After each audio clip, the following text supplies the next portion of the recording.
রাতের বেলা সে মোবাইল দেখতেছে, মোবাইলের মধ্যে কিছু খারাপ দৃশ্য দেখাচ্ছিল। এমন সময় মেয়ে গিয়ে ঘরে ঢুকলো। মেয়ে ঘরে ঢুকে দেখলো বাবা তার মোবাইলের মধ্যে খারাপ দৃশ্য দেখছে, মেয়ে দেখে ফেলল।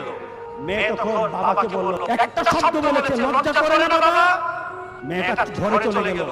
সেই বাবা যন্ত্রণায় ভুগতে আরম্ভ করলো, আরে আমার মেয়ে দেখে ফেলল, আমার মেয়ে কি কথাটা বলেছে, লজ্জা করে না বাবা? সে লোকটা অফিসে চলে গেল, অফিস করতেছে, কিন্তু আর ভালো লাগে না। মেয়েটা কি বলেছে, লজ্জা লাগে না বাবা? কিন্তু মেয়েটার যন্ত্রণায় সে হার্ট ফিল করলো। মেয়েটা এরপরে মারা গেল।